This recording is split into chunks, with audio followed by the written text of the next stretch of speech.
You're listening to Simple Roots Radio episode number 149, and today's a quick bonus episode on my journey, my quest for something more. Welcome to Simple Roots Radio with Alexa Sherm. Alexa believes that simplicity in life is the key to achieving true and lasting health. And now your host, Alexa Sherm.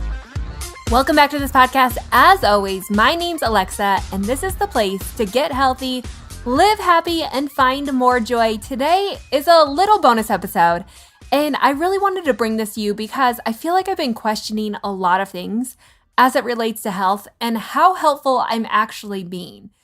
And given that I want to be the most helpful that I can to you, I think I've really come to this place of what I've been doing was great, but maybe not enough. Like, what if health is a few steps down the road from where we're even looking?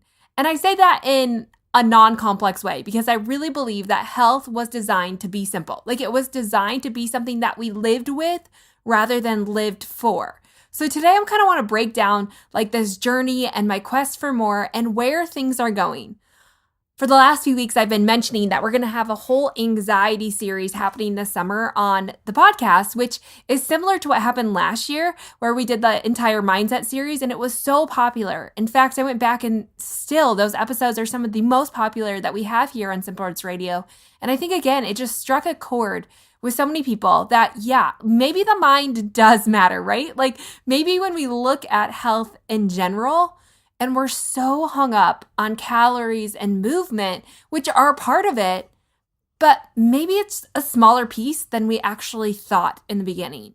So I'm really excited to dive into the series. And like I said, I just kind of wanted to lay out my heart before we really dug in, so you could really understand where I'm coming from and why I believe this to be so important.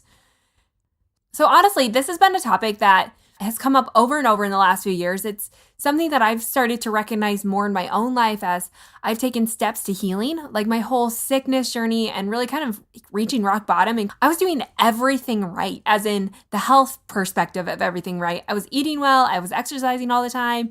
I mean, we were living a really healthy life. And here I was, sicker than ever. They were looking for cancer in me, and I just felt terrible. And I thought, if I am here, how many other people must be here as well and frustrated and confused just as I was? Like, I was the health expert. How could I not figure out how to get myself out of where I had gotten myself into? And I think what I came to realize was that it wasn't necessarily that I was eating wrong or exercising in the wrong ways. It really was that I was placing so many other stressors on my life, and I was hoarding so many negative emotions about my past and my things that are happening in my relationships. And it just seemed like there was a snowball effect of this mind aspect, of this emotional aspect, which then led into the spiritual aspect of my life. And I realized that I could not get healthy without all of these other things being healthy. Like, it was an impossible feat. Trust me, I tried. I took years to try this before I really recognized that all of this emotion and all this negativity that I was holding on to was really a huge stumbling block in my healing journey. And my body was doing everything in its means to protect me from what I perceived to be wrong in life. And that protection just led to inflammation and disease and weight gain and all the things that I didn't want to happen. Now, I'm not saying this is the case for everyone. Yes, diet and exercise can work for a lot of people, but statistically speaking, it's very short-lived. And if I want to do health, if I want to really come alongside of you and help you, I realized that just focusing on diet and exercise alone was not helping you. In some cases, it was making it worse because it was creating this obsession with health and with food and with body image and all the things that was not me at all. So I came to the realization that health is not surface level. Health is deep, really deep. And I think that we have to go there. And it was really this email that I got back in January or February from a listener of Simple Roots Radio. And she wrote me this really fascinating email. And I don't even know what stuck out to me. Like, I'm not even sure it was that much different than other emails that I receive. And I get a lot of emails. But something struck a chord with me in her email about how she was on this journey of coming from a place of disordered eating, of severe anorexia and healing. And she couldn't quite grasp how to wrap her mind around eating healthy without obsessing about it. And anyways, we ended up doing a call, and she's actually going to be on the podcast next week. And I'm so excited for you to hear her story and what she has to say, and for me to get to ask her questions about how health professionals can be better about providing information without it triggering negative behaviors in someone or negative thought processes. Anyway, she's going to be on the show next week, but she was really a starting point or a catalyst for the change that I want to happen here at Simple Roots Radio, the change that I want to happen in my own life.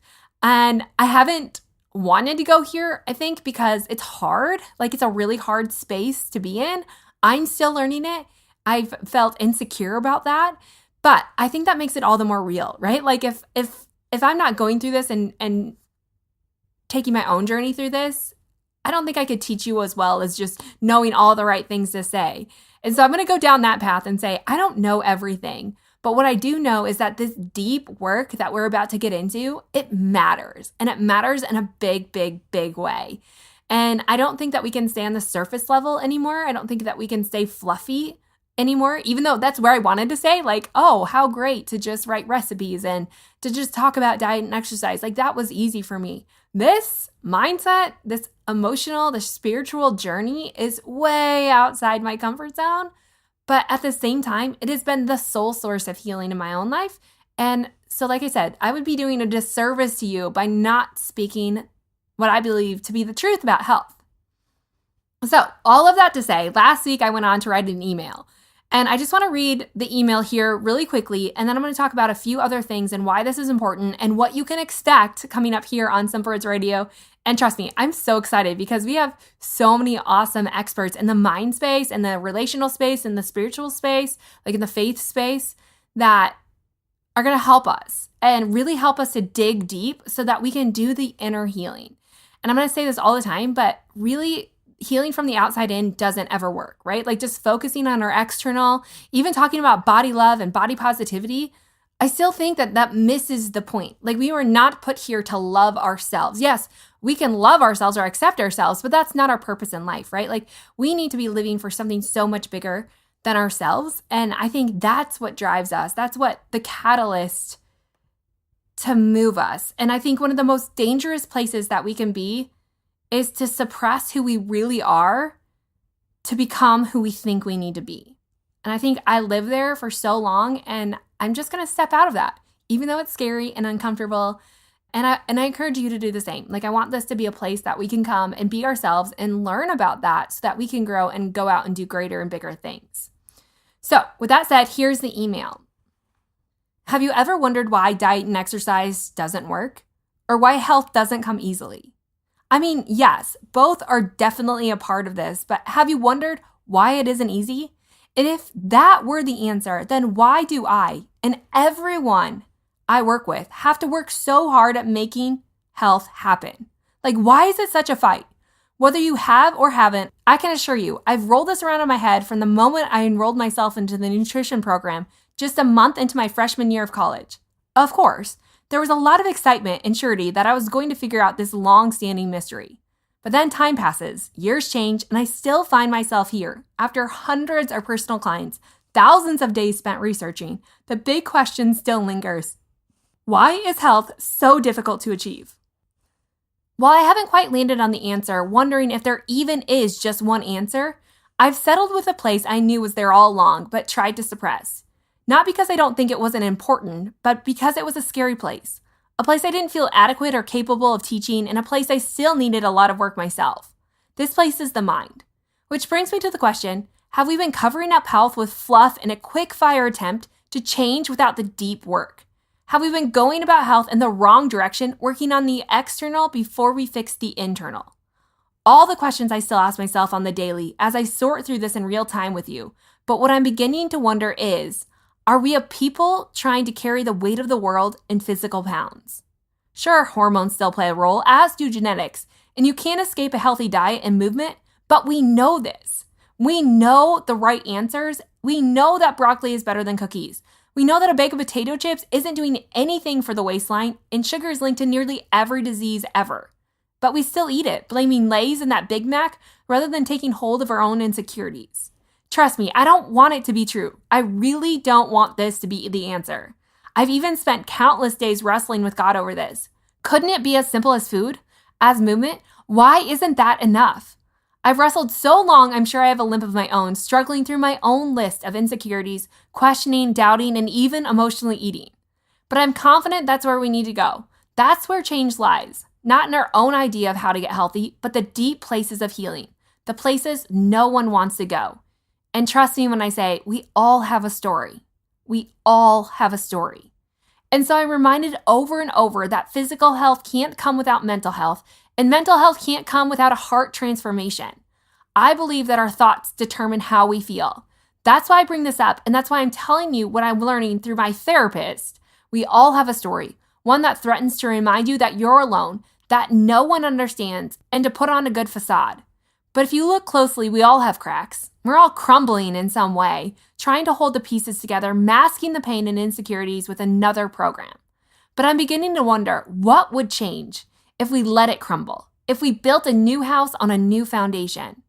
What would change if we could release the emotional baggage we all carry around? What if we could free ourselves of the trauma? What if we could experience a heart transformation? What if we could make our minds healthy? Would everything else fall in line? I think it would. In fact, I believe it could be the only way.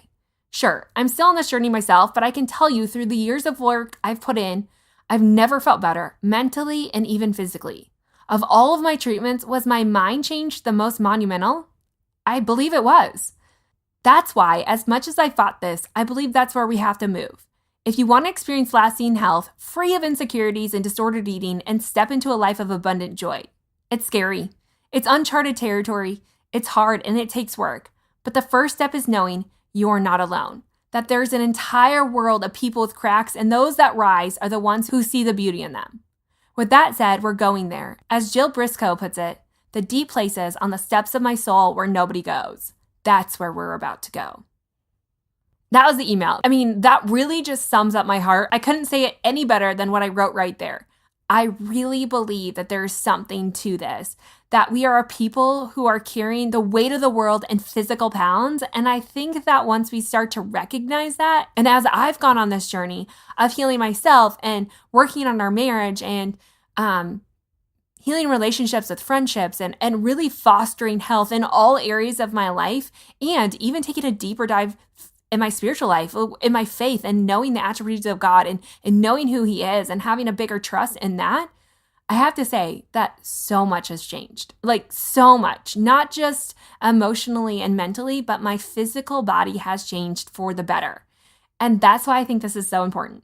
So if you're like, she's crazy, she's gone off a rocker, maybe I have.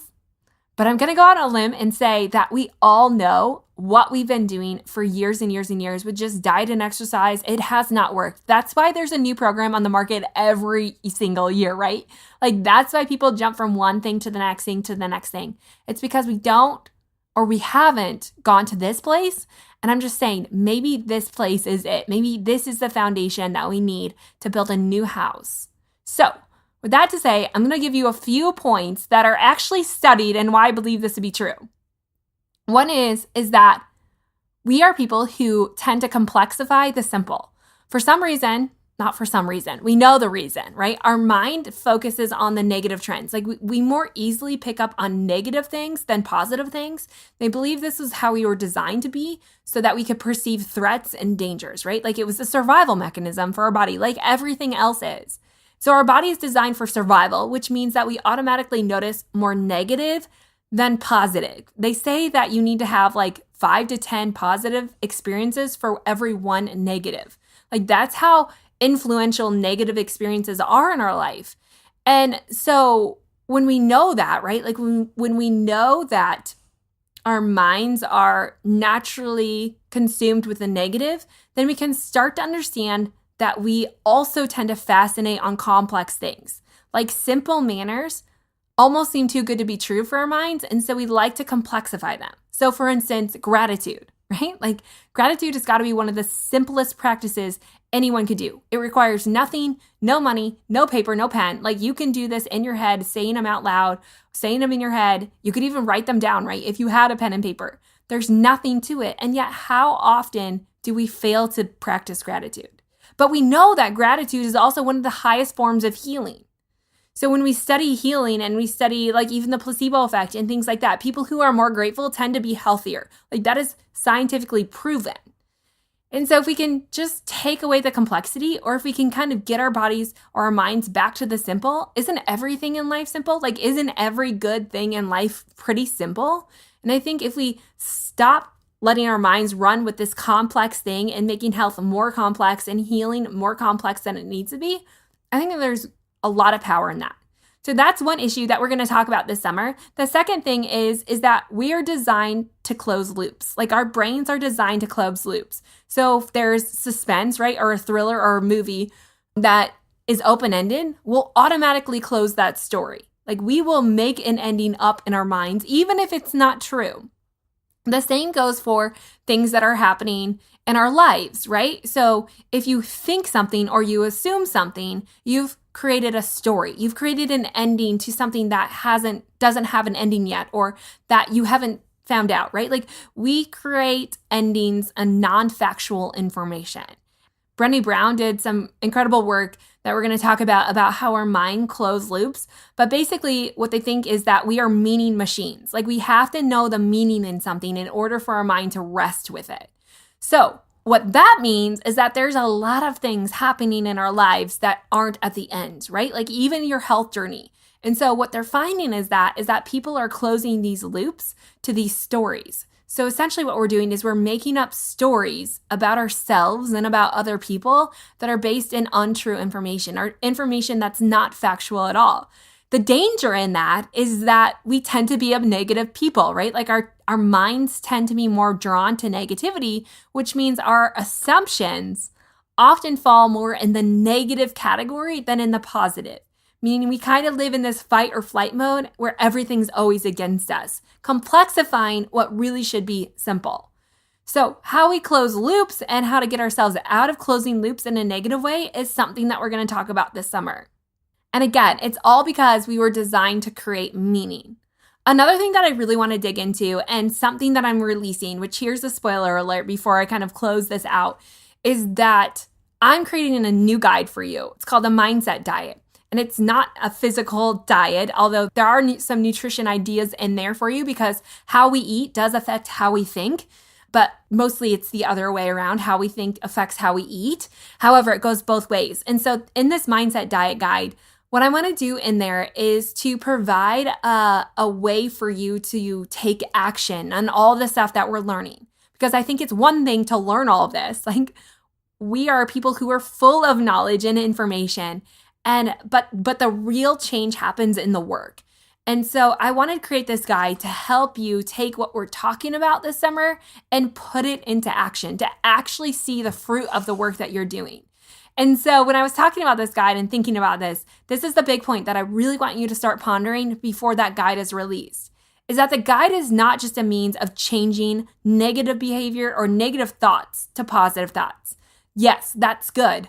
But I think as long as we stay inside of ourselves or we try to fix ourselves, even though we're broken people, I think we're missing true healing. I don't think healing is going to come from inside of us. I think we have to make the choice to get fixed.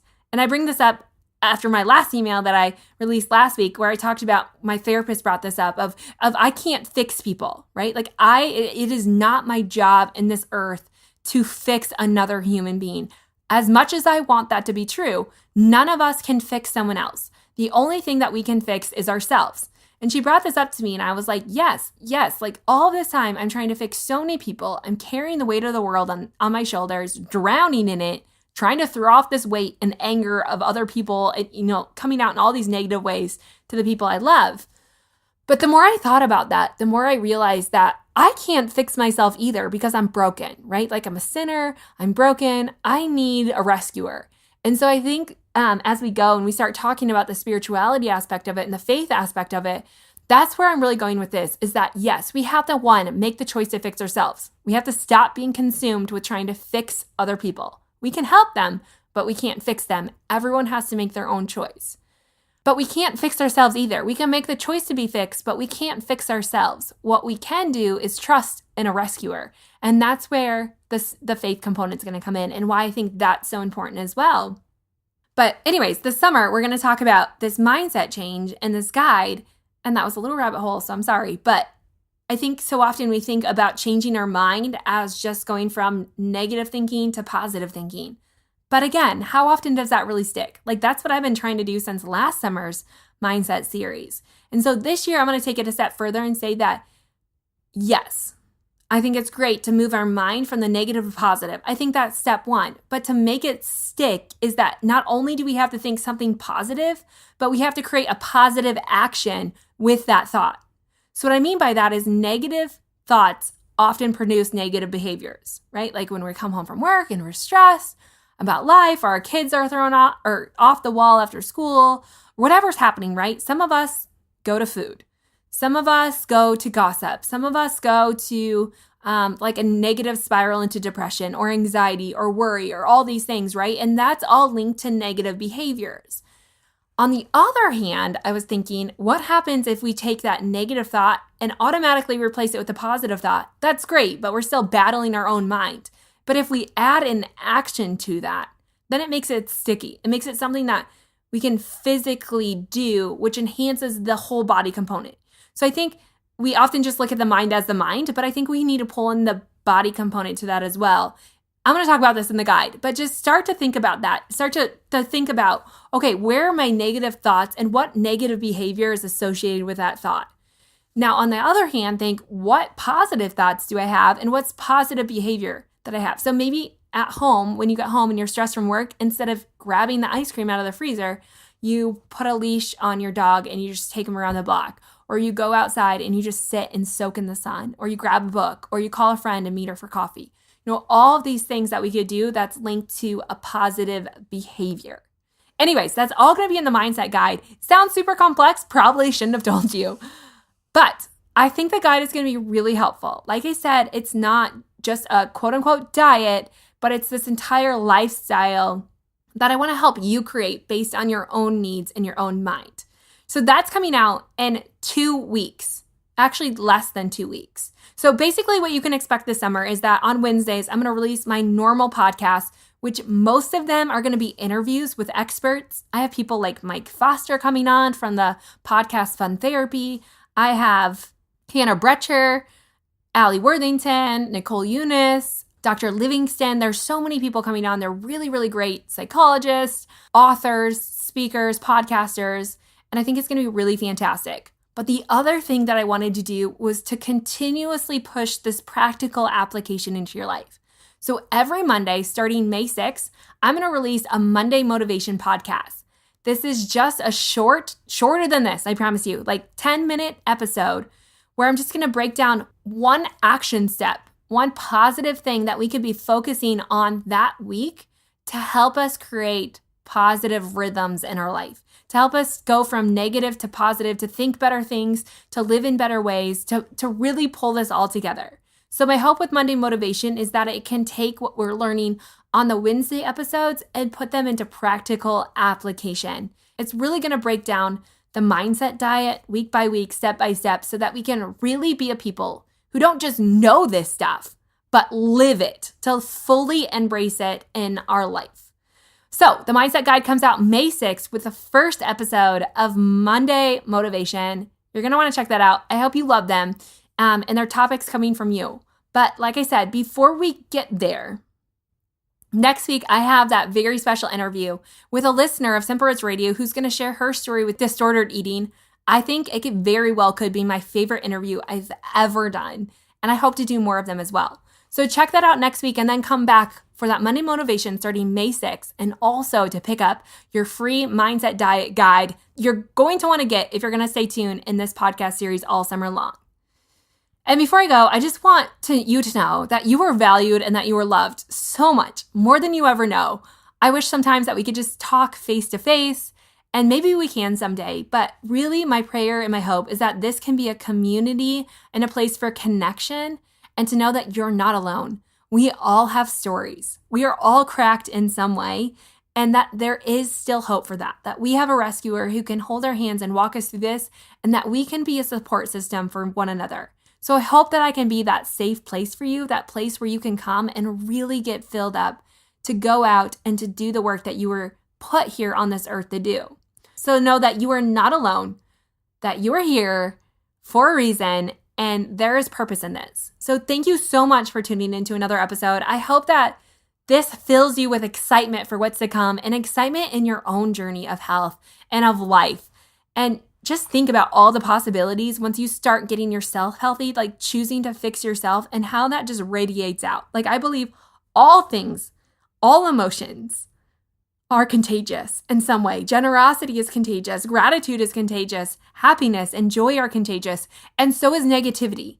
And so if we can be a people who just have that joy-filled spirit, how contagious we could be and flood that into our homes, into our work environments, and so many other things. So anyways, it's going to be a journey. Like I said, I don't know it all. I'm on this with you. But I think it's going to be so fun and so enlightening. And I hope by the end of the summer, we just have a new perspective, that we have grown so much internally. And I think externally that will show in so many ways. So thank you so much for tuning in. Make sure that you tell your friends and family about what's coming up. Get them excited. Tell them about the Mindset Diet guide when it comes out. It is absolutely free. And I think that you're really going to love it. So stay tuned again next week to hear Whitney share her story on disordered eating. Even if you don't struggle with disordered eating, I really think we all do on some level. It is really an insightful thing about just looking outside yourself for healing. And then back here on Monday to hear Monday Motivation, the first episode diving into the Mindset Guide. So thank you so much, so much. You are so valued and so loved, and I am so grateful for you. Again, get all the information on the Mindset Guide and what's coming up over in the show notes at simperitswellness.com/149. Also, sign up for my email list because there's a lot of goodies in there. I write emails like that. They're not all that long, although I am kind of wordy, obviously. But I really just hope to provide value and insight for you as you go on this journey. So anyways, I'm encouraged by you. Thank you so much, and I will see you back here next Wednesday.